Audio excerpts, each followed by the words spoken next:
J'espère que tu vas bien. Si t'es tombé sur cette vidéo aujourd'hui, je pense pas que ce soit un hasard. Pendant longtemps, t'as cherché des solutions, t'as envie de quitter le salariat, t'as envie de vraiment vivre ta vie, t'as commencé à entreprendre, t'as peut-être pas des résultats encore. Moi, pendant 5 ans, ma vie n'était pas la meilleure vie que j'aurais pu avoir entre le harcèlement, entre les moqueries, entre le manque d'argent. Voilà, j'ai vécu plein d'épreuves qui je pensais que j'allais jamais m'en sortir. Aujourd'hui où je te parle, je suis sur une plage au Vietnam. Je suis heureux pour la première fois de ma vie. Et il y a 11 leçons que j'ai toujours partagées sur les réseaux sociaux qui m'ont permis d'arriver là où j'en suis aujourd'hui. Donc, sois attentif à cette vidéo parce que je vais vraiment tout te partager en étant le plus transparent possible et pour que tu puisses savoir aussi qui je suis, comment j'en suis arrivé là et te montrer aussi que c'est un calcul. En fait, selon moi, il y a un calcul de la réussite et si tu appliques ces 11 leçons, tu vas forcément atteindre tes objectifs. Donc, sois attentif et c'est parti pour la leçon numéro 1. Leçon numéro 1, change ton identité pour changer ton environnement. Ça, c'est la leçon que la vie m'a apprise le plus rapidement possible. Aujourd'hui, j'ai vécu des expériences, tu vois, des schémas répétitifs. Souvent, tu te dis, mais pourquoi à chaque fois j'ai l'impression que tout se reproduit dans ma vie? Pourquoi les gens se comportent de la mauvaise façon avec moi? Et ben moi, je l'ai vécu.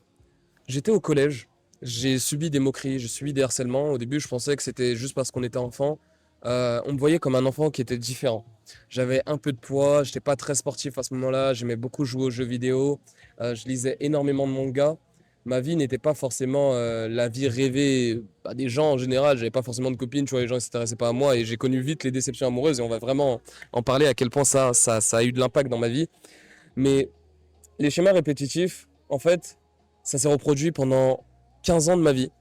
D'abord, ça a été le collège. Ensuite, ça a été le lycée où, pareil, j'étais mis à part parce que moi, j'aimais faire de la vidéo, j'aimais jouer aux jeux vidéo et j'aimais simplement être vivant, mais les gens n'étaient pas comme ça. Les gens me voyaient comme quelqu'un de différent et j'ai beaucoup souffert de ça, hein. J'avais l'impression d'être seul. Tu vois, j'ai l'impression d'être entouré de personnes, mais que pourtant, personne ne me comprenait. Personne ne comprenait ce que je disais, personne ne comprenait ce que je voyais, personne ne comprenait ce que je voulais. Et ça m'a beaucoup, beaucoup, beaucoup impacté. Mais le vrai déclencheur, c'est quand j'étais à l'armée. J'ai servi pendant 3 ans à l'armée. J'étais prêt à mourir pour vraiment pour ce pays qui est la France, qui est un magnifique pays. Mais il y a des gens qui ont craché sur ces valeurs, selon moi. Et l'armée, ça a été une expérience qui m'a beaucoup changé. Ça m'a beaucoup appris en tant qu'humain. J'ai beaucoup évolué.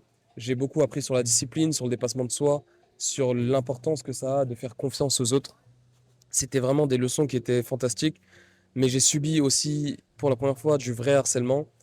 Et je vais te partager une expérience que j'ai vécue là-bas qui a changé ma vie à jamais. Déjà, je suis rentré à l'armée, moi j'avais 18 ans. Donc dès que j'ai fini l'école, dès que j'ai eu mon bac, j'ai décidé d'aller à l'armée, mais simplement pour acquérir cette identité. Moi, ce que je voulais, c'était devenir beaucoup plus courageux, avoir plus confiance en moi, aller de l'avant, à être discipliné, apprendre à vraiment avoir toutes ces choses, toutes ces qualités que je voyais, que j'aimerais avoir et acquérir dans ma vie. Donc c'était vraiment pour être discipliné. Et surtout, moi, je voulais être pompier à ce moment-là. Je voulais pas être militaire, mais ils m'ont dit que pour être pompier à Paris, il faut être militaire. Donc ils m'ont envoyé, bon, ils m'ont mis la banane. Ils m'ont grave menti. Ils m'ont dit, ouais, faut que tu ailles faire l'armée. Donc je me suis retrouvé militaire durant. J'ai décidé de commencer à zéro et vous allez voir que ça va avoir énormément d'impact. Alors que j'avais le bac, on peut commencer directement sous-officier. Mais quand j'étais à l'armée, les mêmes schémas se sont répétés. Et pareil, des moqueries, du harcèlement et du racisme. Pour la première fois de ma vie, j'ai vécu le racisme et je me suis dit, putain, c'est ça que ça fait. Je me sentais pas à ma place, je me sentais différent, je me sentais jugé pour qui j'étais, pour ce que je représentais. Une couleur de peau, certaines personnes sont vraiment offusquées de voir ça. Et ça m'a choqué. Ça m'a choqué au plus haut point parce que je me suis dit, mais comment c'est possible d'avoir autant de méchanceté en un seul être humain au point de détester toute une ethnie sans connaître la personne? Ça n'avait aucun sens pour moi.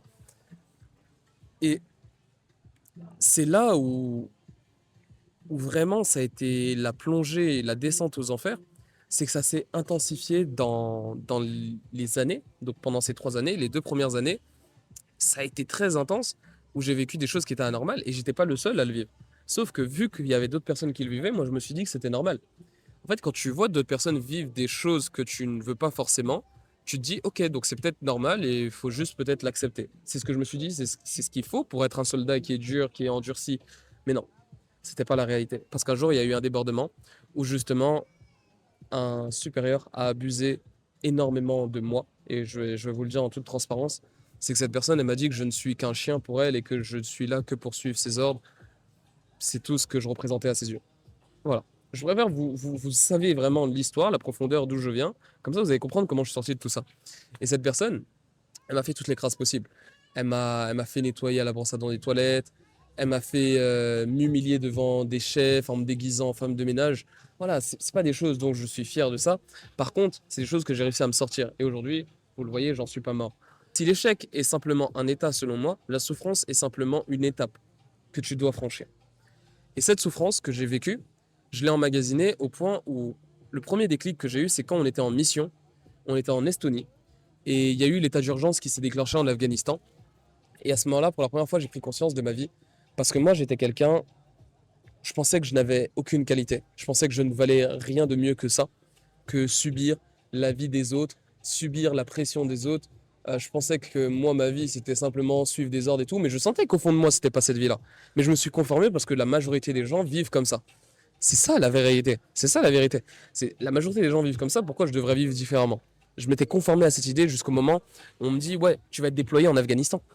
Et quand on me dit tu vas être déployé en Afghanistan, moi dans ma tête, je me dis mais attends, là les gens qui m'harcèlent, les gens qui me mettent plus bas sous terre, je vais devoir les défendre, peut-être mourir pour eux, pour une cause que je ne soutiens pas, pour des personnes que je n'ai pas dans mon cœur. Je suis pas prêt. Et je l'assume, je n'étais pas prêt à mourir. Parce que je n'ai pas prêt à mourir pour des personnes pour qui je n'avais pas de respect. Et c'est là où j'ai décidé que non, ma vie valait bien plus que ça. Il y a un proche à moi qui a perdu la vie. Voilà, avec qui j'ai commencé l'armée, un camarade. Lui, il a perdu la vie à cause de ce harcèlement. Déjà, ça a été un premier déclic, un premier choc de me dire que, ouais, là, c'est pas normal ce qu'on vit. Personne n'en parle, c'était limite tabou et j'étais l'une des premières personnes à en parler à mes supérieurs et tout. Et c'est là que les choses ont commencé à changer parce que ça a eu énormément d'impact, hein. Mais ça a eu des impacts au point où il y a eu des enquêtes sur les supérieurs, plein de choses. Mais quand j'étais en mission, en fait, l'harcèlement a continué. Il y a eu énormément de vagues de moqueries, énormément de choses qui n'étaient pas normales et on le voyait. Et plein de gens le voyaient autour de moi. J'ai même envoyé des messages de secours à ma mère. Genre, je lui ai dit, écoute, maman, là, si ça continue comme ça, tu vas perdre ton fils à tout jamais. Tu vas vraiment me perdre à tout jamais. J'étais quelqu'un où je me disais même, et pour que tu comprennes à quel point c'est puissant, je me disais, c'est plus simple que quelqu'un commande ma vie, que je prenne mes propres décisions. En fait, j'étais totalement en dépression et je me rendais pas compte. J'avais jamais mis des mots sur ça. Parce que quand t'es militaire, quand t'es dans ce truc qui est dur, tu mets pas de mots sur la dépression. Tu dis juste, ah, vaut mieux que quelqu'un prenne les décisions à ma place que moi j'ai à choisir. Et je choisissais même pas ma propre vie, je choisissais même pas ma propre estime de moi-même. Je n'en avais plus. J'étais simplement réduit à l'état d'objet pur et dur. Est-ce que tu te rends compte de ça? J'étais simplement réduit à l'état d'objet et je l'avais accepté. Et c'est ça qui est dur. C'est la plupart des gens acceptent simplement d'être réduits à un état qu'ils ne veulent pas avoir. Ils sont réduits à un état qu'ils ne veulent pas vivre. Tu vas au travail, t'es éteint, c'est pas ce que tu veux, mais tu le recommences parce que t'as des obligations, parce que... Mais c'est faux. En vrai, c'est pas ce que tu veux au fond de toi. Et c'est ça que j'ai réalisé. Je ne veux pas mourir pour des gens qui m'éteignent. Je ne veux pas mourir pour des gens pour qui je ne le porte pas dans mon cœur. Une fois que j'avais pris conscience de toutes ces choses, j'ai quitté l'armée, j'ai réussi à partir, j'ai dénoncé tout ce que j'ai vu et j'ai compris, j'ai mis des mots sur la dépression. J'étais voir des psychologues, ils m'ont dit ouais, vous êtes en dépression. Et c'est là que la vie a changé pour moi. Quand on m'a annoncé que j'étais en dépression, ma vie a changé parce que pour une fois, j'ai réalisé que je vivais des choses qui n'étaient pas normales. Pour une fois, j'avais un mot sur un état que je pensais que personne ne me comprenait, mais c'est parce que je vivais des choses dans ma tête qui n'étaient pas normales. Et quand on me dit que tu es en dépression, qu'il va falloir suivre une thérapie, moi j'ai dit non. Pendant 5 années, hein, pendant 5 années, tout ce que je vais vous décrire, j'ai étudié pour pouvoir me sortir de tous ces schémas sans passer par la case thérapie. Je pensais que je n'avais jamais eu de compétences, je me comparais beaucoup aux autres, je me disais que j'étais en retard quand j'ai quitté l'armée. J'arrive dans ce monde-là, j'ai pas eu d'enfance, donc j'ai fait 18 jusqu'à 21, 22 ans à l'armée. Faut vite que je m'intègre. Je comprends rien à la société, les gens ils ont vécu le Covid, j'ai pas vécu le Covid comme la plupart des gens. J'ai pas eu d'études supérieures. Et je me dis, bah, qu'est-ce que je vais faire de ma vie?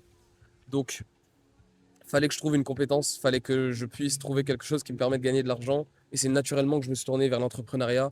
J'ai découvert une académie qui s'appelle IAM Academy. Je n'ai pas envie d'entrer dans les détails, mais c'est une académie de MLM où simplement on va t'apprendre à trader, à faire du marketing de réseau Et on m'a aussi appris tout ce qui est crypto-monnaie, investissement financier, marché boursier, toutes ces choses.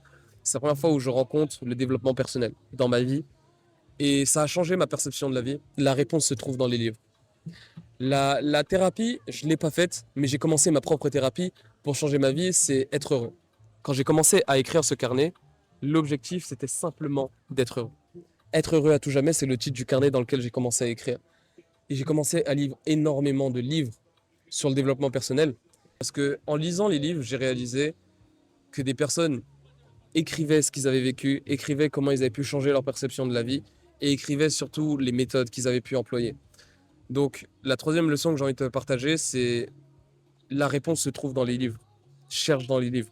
Quand j'ai commencé à lire là-dedans, Père riche, Père pauvre, réfléchissez, devenez riche, quelque chose s'est passé dans mon esprit où je me suis dit, en fait, je vois ça comme des manuels. Beaucoup de personnes vont dire que c'est de la naïveté. Tu peux pas te dire, ouais, mais tu vas pas lire un livre et changer ta vie. Les amis, je pense que quand vous voyez ça, je pense que c'est le résultat que si tu lis les livres et que tu appliques certaines méthodes, tu changes vraiment ta vie. Mais vraiment du tout au tout. Et j'insiste là-dessus. Parce que cette épreuve, elle n'a pas été concluante. Ça a été la première fois où j'entreprends, donc ça n'a pas été fameux. J'ai perdu énormément d'argent. J'ai gagné de l'argent en trading, j'ai gagné de l'argent en investissant dans la crypto-monnaie. Mais je n'étais pas encore dans l'identité maximale, la première leçon que je vous ai parlé. Et en fait, je comprenais pas. Je comprenais pas pourquoi j'étais à ce stade-là où tout ce que je faisais ne fonctionnait pas. J'étais très pressé d'avoir des résultats et je me rendais même pas compte que j'avais déjà des résultats.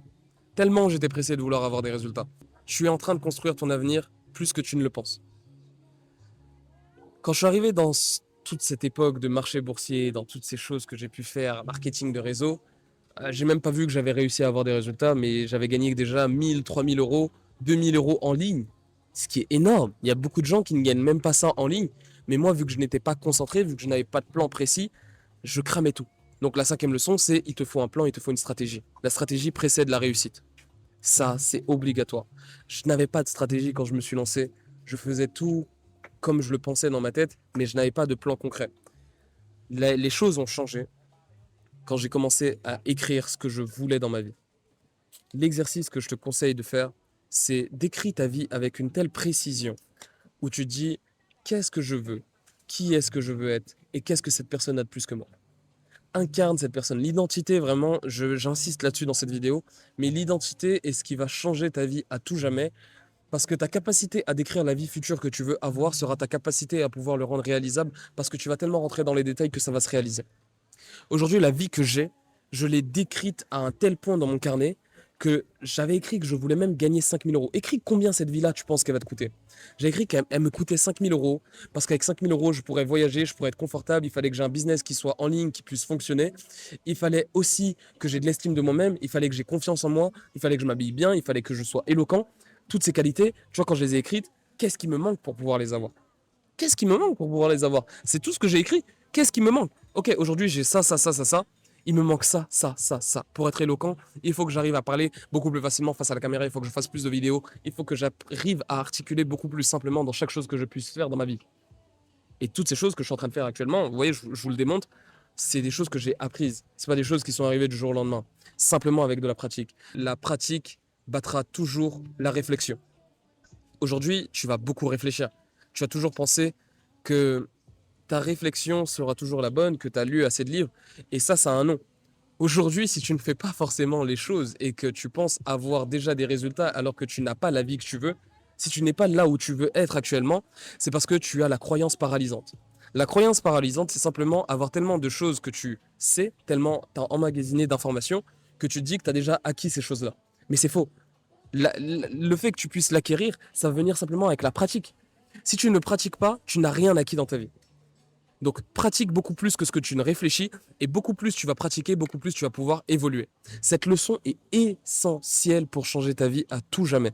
La pratique battra toujours la réflexion. Qu'est-ce qui fait que tu peux sortir de tes schémas répétitifs? Selon moi, les schémas qui se répètent viennent simplement de ce que tu fais chaque jour. On va revenir sur cet effet de répétition. C'est tu es ce que tu fais.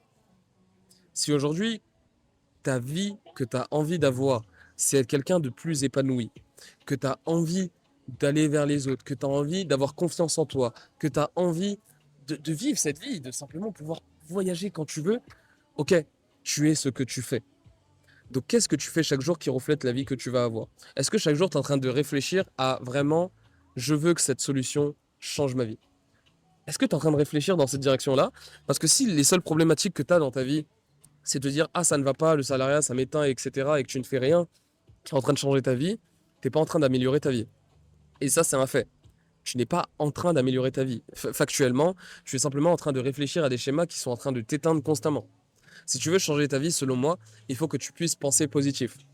Aujourd'hui, l'état de conscience dans lequel tu te mets va refléter la vie que tu vas avoir. Si constamment tu es dans un état de conscience qui est négatif, ton état de conscience ne pourra jamais être positif. Et vice-versa. Si aujourd'hui, quelqu'un, par exemple, prenons deux enfants, ils sont en train de jouer dans l'eau, ces deux enfants, il y en a un qui se prend une grosse vague, il pleure. Le deuxième est en train de rigoler. Qu'est-ce qui fait la différence entre ces deux enfants? La différence, c'est l'état de conscience dans lequel il est et à quel point il reflète la vague comme un danger ou non. C'est aussi simple que ça. Si toute ta vie tu vois les choses comme des choses négatives, ce ne sera jamais des tremplins réels à ce qui va te permettre d'évoluer. Ton entourage définit plus la vie que tu auras que ce que tu ne crois. Ton entourage sera le reflet de ta réalité. Quand j'étais dans le salariat, quand j'étais dans tous ces environnements qui m'éteignaient, j'avais pour ambition de changer ma vie, j'avais pour ambition de faire des choses, mais je ne faisais pas les choses de façon cohérente. Pourquoi? Parce que j'étais entouré de personnes pour qui c'était anormal de faire cette vie-là. Mes proches, je les aime du plus profond de mon cœur. J'aime ma mère, j'aime mes proches, mais eux, ce qu'ils veulent, c'est simplement te protéger. Ils veulent pas que tu prennes des risques. Aujourd'hui, je vais te dire une phrase qui, je pense, va vraiment résonner et va changer ta vie. Si tu veux être entrepreneur, si aujourd'hui tu veux changer ta vie à tout jamais et que tu ne tentes pas, tu vas simplement avoir la vie que 99% de l'humanité a. Par contre, si tu tentes et que ça fonctionne, tu as changé ta vie à tout jamais. Donc, vaut mieux tenter pour changer ta vie à tout jamais, quitte à ce que ça ne fonctionne pas et que tu aies une vie qui soit comme 99% de la population. Aujourd'hui, j'ai une vie qui est anormale. Qu'on se le dise, je vais pas me le cacher. Quand je voyage, quand je parle avec les gens, ils me disent pas que eux ils peuvent voyager quand ils veulent. Ils me disent pas que eux ils ont la vie qu'ils veulent. Non, pas du tout. Par contre, ils doivent rentrer, ils doivent poser des congés, ils doivent demander la permission. Parce que ça, c'est la vie de 99% des gens. Si aujourd'hui ton but c'est d'avoir la vie de 1% des gens, tu dois t'entourer des 1%.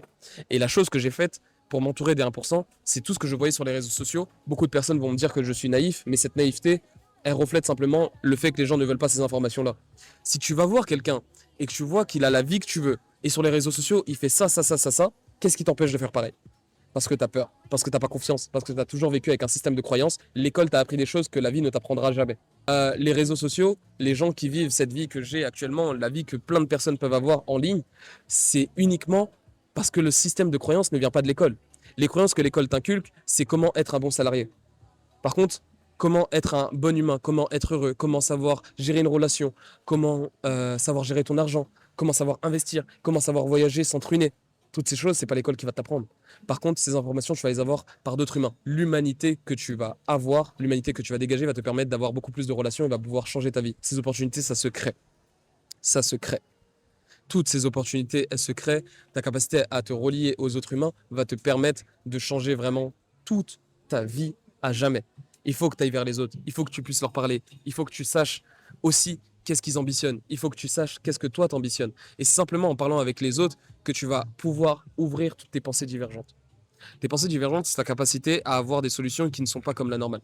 Si aujourd'hui, je rentre dans une pièce et que je vois une chaise, certaines personnes vont juste se dire je peux m'asseoir. D'autres personnes vont se dire je peux monter dessus. Ça, c'est une pensée qui est divergente. D'autres personnes peuvent dire que je peux la porter, la chaise. La pièce est vide pourtant. D'autres personnes vont se dire que je peux faire du faire du développé couché avec cette chaise. Tu vois, c'est que des pensées divergentes. T'as un sol, tu te dis ah je peux marcher. Non, tu peux aussi t'allonger sur le sol. Tu peux aussi marcher sur les mains sur le sol. Tout ça, c'est ta capacité à avoir tous tes horizons qui sont ouverts. Comment j'en suis arrivé là? Comment j'en suis arrivé là? Il s'est passé une chose dans ma vie qui vraiment a brisé le handi d'avant. Contrôleur de bus, c'était un travail qui était ingrat. Les gens, ils m'insultent, j'ai 22 ans, je viens de quitter l'armée, j'ai un autre uniforme que celui de militaire, les gens, ils me manquent de respect. C'est pas la vie que je veux, c'est pas ce CDI-là que je veux. Et même mes chefs, ils m'ont toujours dit, mais Andy, ça se voit que t'es pas heureux dans ce que tu fais, ça se voit que t'es pas aligné. Quand t'es pas aligné dans ce que tu fais, bah ta vie n'a pas de sens. En fait, tu fais des choses machinalement, tu fais des choses où tu as l'impression que tu es dans une boucle. Moi, je me couchais, je me réveillais, j'avais l'impression que j'étais toujours au travail, que j'étais toujours avec mes collègues. La nuit, c'était même plus une nuit, c'était simplement un temps de repos. C'est comme ça que je voyais mon sommeil. Est-ce que tu réalises? Je le voyais comme un temps de repos. Et j'allais au travail toujours dans cette boucle. Et le week-end, c'est juste, voilà, tu vas respirer un peu pendant que t'attends que le lundi arrive. Comment ça? Genre, j'ai 22 ans, ma vie, elle est éteinte et c'est fini. Genre là, pendant 40 ans. Et mes chefs, j'ai eu de la chance de tomber sur des gens qui étaient fantastiques. Ils m'ont dit, il faut que tu trouves quelque chose qui t'anime. Et moi, à ce moment-là, c'était le basket. Ils m'ont dit, écoute, pose un congé sans solde pendant un an, essaye de trouver ta voie. Et c'est ça qui a changé ma vie. J'ai posé mon congé sans solde, j'ai quitté la RATP, du coup pendant un an j'ai plus été à la RATP, pour essayer de trouver quelque chose qui allait vraiment m'animer et qui allait changer ma vie à tout jamais. Et c'est là où j'ai commencé à, à me tourner vers coach de basket. À ce moment-là, je vous parlais, bon, les amours, moi ça a toujours été une longue histoire qui a été problématique, mais il faut que je vous en parle. Vu que je n'avais pas d'estime de moi-même, les femmes que je rencontrais ne me respectaient pas forcément. Et à partir du moment où tu n'as pas l'identité de la personne que tu veux être, tu n'auras jamais la vie avec la personne que tu voudras être. J'étais pas aligné, la meuf que j'avais n'était pas forcément alignée. Je suis tombé sur des femmes qui avaient énormément de red flags, mais je les acceptais uniquement parce que je me disais, ah, il y a quelqu'un qui me donne de l'amour. C'est aussi bête que ça. Alors que c'était pas vraiment de l'amour, c'était plus toxique qu'autre chose. Là aujourd'hui, je suis vraiment dans une relation où je suis dans une relation saine, je suis heureux et je comprends enfin ce que c'est vraiment l'amour. Parce qu'avant, je pensais que c'était de l'amour, mais c'était pas de l'amour. C'était juste du contrôle camouflé sur de la dépendance affective que j'avais depuis petit, que je n'ai jamais su combler. Et ça vient à une leçon que j'ai envie de vous fournir aujourd'hui. Souvent, c'est là-dedans que ça se trouve. La réalité, la plupart des choses se trouvent en toi. Et si tu ne vas pas chercher en toi, tu ne pourras jamais savoir de quoi tu es capable. Donc, j'avais rencontré une fille au moment où j'étais coach de basket, où elle m'a fait réaliser que moi aussi j'avais le droit de pouvoir ne serait-ce que déménager. Pour vous dire, j'étais dans un état où je me disais, est-ce que j'ai le droit de déménager? Est-ce que j'ai le droit de vivre la vie que je veux? Et je suis parti à Saint-Malo. Première fois de ma vie où je me dis, putain, j'ai le droit de vivre en dehors de l'Île-de-France. J'ai le droit de déménager. J'ai le droit d'avoir ma propre vie. Parce qu'en fait, toute ma vie, j'ai vécu à travers le regard des autres. Et ça vient à une leçon que j'ai envie de vous apporter encore. Si tu vis à travers le regard des autres, ta vie ne reflètera jamais tes yeux. Cette leçon, elle est puissante. Pendant 20 ans de ma vie, j'ai vécu à travers le regard des autres uniquement parce que je me disais, ma mère voulait que j'ai un CDI qui soit cohérent, mes amis voulaient que je sois d'une telle façon, et tout ça, j'ai dû le déconstruire. J'ai dû tout déconstruire. La méthode que j'ai utilisée pour déconstruire ça, c'est me poser simplement la question, est-ce qu'aujourd'hui la vie que j'ai, c'est la vie que je veux, ou c'est simplement la vie que les autres veulent que j'ai? La question est simple. Si la réponse est non, ok, bah pourquoi je continue à vouloir vivre cette vie-là? Et je savais pas. Je savais pas pourquoi je voulais continuer. Mais tu vois, c'est là où tu sens que tu es incohérent. En fait, ta capacité à cibler toutes tes incohérences, ça va être ta capacité à pouvoir changer ta vie. Donc la leçon que j'ai envie que tu fasses, c'est cible tes incohérences. Cible à quel point ce que tu dis, c'est pas pertinent. Un ami à moi m'a dit, on me dit, si tu es aussi sûr que l'entrepreneuriat, ça fonctionne, pourquoi tu quittes pas ton CDI, tu te mets pas à 100% dedans? Cette phrase a changé ma vie. Cette phrase a littéralement changé ma vie. Parce que si j'étais si convaincu que ce que je faisais, ça fonctionnait, pourquoi j'étais pas à 100% dedans? Parce que j'avais peur. Et vous voyez, c'est ça l'incohérence.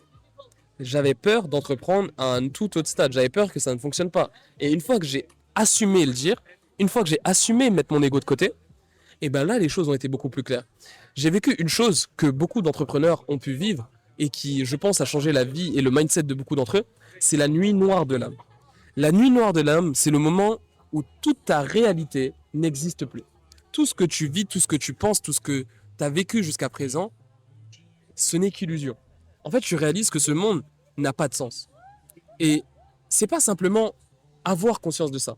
C'est simplement qu'aujourd'hui, tu prends conscience que ça n'a pas de sens, tu réalises que tu vas mourir. Littéralement, que si tu ne fais pas les bonnes actions au bon moment, ta vie va simplement s'éteindre avec cette vie que tu ne veux pas. Et la nuit noire de l'âme, c'est le moment où tu t'éveilles. Moi, je me suis éveillé à ce moment-là parce que j'ai réalisé à quel point je ne fais pas les bonnes actions, je ne suis pas aligné, ce n'est pas la vie que je veux, et j'ai pleuré. J'ai pleuré du fond de mon âme, j'ai pleuré de tout mon cœur, parce que j'ai réalisé que mes amis, certes, je les aime de tout mon cœur, que ma mère, que je l'aime de tout mon cœur, mais je vis à travers leur prisme, je vis à travers leur regard. Ce n'est pas la vie que je veux. Et quand tu prends conscience que pendant 20 ans, tu as vécu une vie que ce n'est pas ce que tu veux, eh ben tu pleures. Et ça ne m'a pas mis en dépression. La nuit noire de l'âme te libère.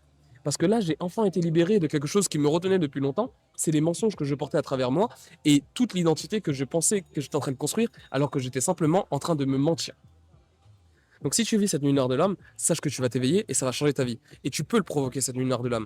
Et ça, c'est une fois que tu en as conscience, la prochaine leçon, c'est que plus jamais tu vas choisir ce qui t'éteint. Une fois que j'étais coach de basket, j'étais dans une vie où même dans ma propre passion, même dans les choses que j'aimais, en fait, j'aimais pas. Parce que tout simplement, les enfants, certes, je les faisais progresser. J'ai fait évoluer énormément de personnes dans ma vie. J'ai accompagné énormément de personnes. Jusqu'à aujourd'hui, je coach encore des personnes, que ce soit dans le développement personnel, dans le mindset, dans l'entrepreneuriat. Mais la réalité, c'est que quand j'étais coach de basket, j'aimais pas parce que les adultes qui étaient avec moi, avec qui je bossais, bah, c'était simplement des personnes qui étaient là pour gagner de l'argent, pas aider vraiment les gens, et ils n'avaient pas de bonnes intentions. Donc je n'étais pas aligné à ça. Et même ma propre passion ne pouvait pas me sauver. Et quand tu réalises que même ta propre passion, même ce que tu as aimé le plus possible dans ta vie, ne peut pas te sauver, bah, tu es obligé d'entreprendre. Tu es obligé de changer ta vie. Et c'est là où j'ai commencé à entreprendre. Je suis devenu responsable. La leçon que j'ai envie de te partager, c'est tu es responsable de tout ce qui arrive dans ta vie, mais tu n'en es pas la cause. Quand je dis que tu es responsable de tout ce qu'il y a dans ta vie, c'est que tu peux avoir le contrôle sur tout ce que tu peux maîtriser, tout ce que tu peux contrôler. Il y a ce qu'on appelle simplement des actions que tu peux contrôler et des actions que tu ne peux pas contrôler. Les actions que tu peux contrôler, c'est comment tu te réveilles le matin, qu'est-ce que tu vas faire en te réveillant, qu'est-ce que tu fais chaque jour qui est cohérent et comment tu vas créer ton identité. Les actions que tu ne peux pas contrôler, c'est l'impact que ça aura. Est-ce que ce que tu fais, ça va avoir des résultats? Est-ce que les gens vont t'apprécier à ta juste valeur comme tu aimerais que ça se passe? Est-ce que les gens vont pouvoir t'aider si tu en as besoin? Ça, tu ne le contrôles pas. Par contre, tu peux devenir la personne qui se contrôle elle-même. Donc, quand tu deviens responsable, c'est là que ta vie elle change. Parce que tu réalises qu'en fait, tu peux vraiment changer ta vie du tout au tout. Devenir responsable de ta propre vie, c'est devenir responsable de ta propre existence et c'est devenir responsable de tout ce que tu contrôles et responsable de toute ta réalité. Quand tu deviens responsable de toute ta réalité, tu ne remets plus la faute sur les autres. La faute n'est pas des autres. Si aujourd'hui quelqu'un te manque de respect, c'est parce que tu as laissé les gens rentrer dans ta vie et te manquer de respect. Si aujourd'hui quelqu'un ne t'aime pas à ta juste valeur, c'est parce que tu restes dans une relation qui t'éteint. Tu es responsable. Garde ça à l'esprit. Vraiment, tu es responsable de toutes ces choses qui t'éteignent et tu es en capacité de pouvoir les changer. La prochaine leçon, c'est le secret de la réussite. Le secret de la réussite, selon moi, je vous l'ai déjà dit tout à l'heure, faire les bonnes actions, avoir des retours de quelqu'un qui est beaucoup plus compétent que toi, apprendre de ces personnes-là et recommencer. C'est le calcul de la réussite. Il n'y a que 3 choses que tu dois faire. Apprendre, aviser, améliorer. Si tu es capable de faire ça, crois-moi, si tu arrives à mettre ton ego de côté, ta vie va changer. Si tu arrives à recevoir les leçons de quelqu'un d'autre, ta vie va changer. Il faut que tu ailles vers les autres, parce que les autres, c'est ceux qui vont le plus t'aider dans ta vie. Et une fois que tu comprends que les autres sont là pour t'aider et pas simplement pour te juger, tu apprends que la meilleure compétence que tu peux développer dans l'entrepreneuriat, c'est la vente. J'ai développé le closing. Voilà. Si vous voulez savoir quel est mon taf, c'est que je suis closer. Aujourd'hui, mon taf, c'est d'aider les gens à prendre les meilleures décisions et à changer leur vie. Et je suis totalement aligné à ce travail-là parce que ça me permet de devenir une meilleure version de moi. Je deviens beaucoup plus éloquent. J'aide les gens à changer leur vie, mais vraiment changer leur vie. Je les redirige vers les meilleures solutions constamment. Et le travail de closer, c'est que tu vas travailler avec un entrepreneur qui a déjà une offre. Et la seule chose qu'il a besoin, c'est quelqu'un qui puisse vendre son offre à sa place parce qu'il ne sait pas vendre. Et parfois, c'est qu'il a tellement de demandes, donc c'est-à-dire c'est un entrepreneur qui gagne beaucoup d'argent, qui a beaucoup de demandes, mais qui n'a pas la capacité de voir chaque personne en entretien. Mon travail est de voir ces personnes-là en entretien, de pouvoir voir s'ils correspondent aux critères que l'entrepreneur lui recherche chez une personne qui va se développer, et aussi faire en sorte d'aider cette personne à avoir la meilleure solution pour elle. Ce travail-là me permet d'être le plus aligné à moi parce que je suis en train d'aider les gens à prendre la meilleure solution pour eux. Je suis en train de devenir la meilleure version de moi parce que j'apprends à être éloquent, j'apprends à mieux parler, j'apprends à mieux réfléchir, j'apprends à mieux aider les gens et surtout, j'apprends à être éthique. Quand je vous parle d'identité, mon identité, c'est d'être quelqu'un qui est éthique, qui aide vraiment les gens et qui surtout voit qu'il y a une évolution derrière. Si je ne vois pas ça, je ne vais jamais pouvoir travailler. Et ce travail-là, ça a été vraiment le travail idéal. Donc, si tu aimes parler avec les gens, les seules qualités que tu as besoin, c'est si tu aimes parler avec les gens, si tu aimes résoudre les problèmes et écouter les gens à longueur de journée, pouvoir leur donner de l'aide, c'est le meilleur travail que tu peux faire aujourd'hui dans l'entrepreneuriat et c'est ce qui me permet d'avoir cette vie-là. Tu peux gagner facilement 5, 10, 15, 20 000 euros par mois. Et je pèse mes mots, tu peux vraiment gagner 20 000, 30 000 euros par mois. Donc garde vraiment ça à l'esprit. Être closer est selon moi la meilleure porte que tu pourrais avoir dans l'entrepreneuriat parce que ça va aussi t'apprendre à vendre. Et la vente, comme on l'a vu, C'est l'une des choses essentielles dans l'entrepreneuriat parce que chaque entrepreneur qui ont réussi, aujourd'hui, savent vendre. Il faut que tu saches vendre. Et la leçon que j'ai envie de te partager, je me suis senti vivant. En fait, j'ai choisi ce business qui m'a permis de voir que j'étais utile. J'ai enfin vu que je vivais à travers le prisme de mes amis. J'ai vécu cette nuit noire de l'âme. J'ai accepté de mettre mon ego de côté. Et pour la première fois de ma vie, je me suis senti vivant. Je me suis senti léger. Il y a une leçon que j'ai envie de te partager. Arrête de te concentrer sur le fait de vouloir aider ta mère. Arrête de te concentrer sur le fait de vouloir aider ta famille. Tu leur es inutile. Tu es inutile à ta famille à l'heure actuelle parce que tu n'as pas les compétences qu'il faut pour changer la vie de ta famille.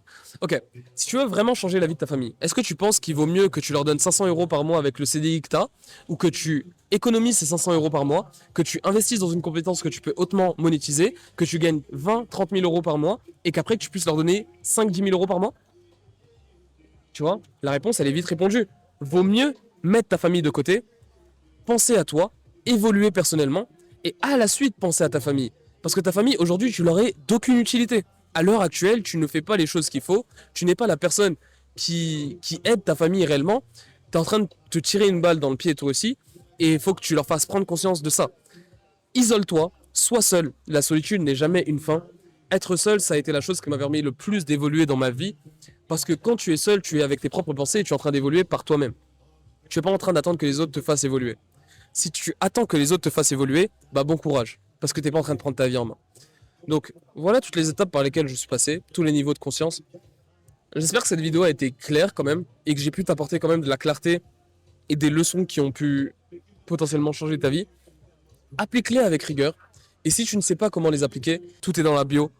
Écris-moi sur Instagram, écris-moi sur WhatsApp. Garde à l'esprit que t'es bien plus que ce que tu crois, et j'espère que ces leçons t'ont vraiment aidé à changer ta vie à tout jamais. C'était Andix, prends soin de toi. Ciao.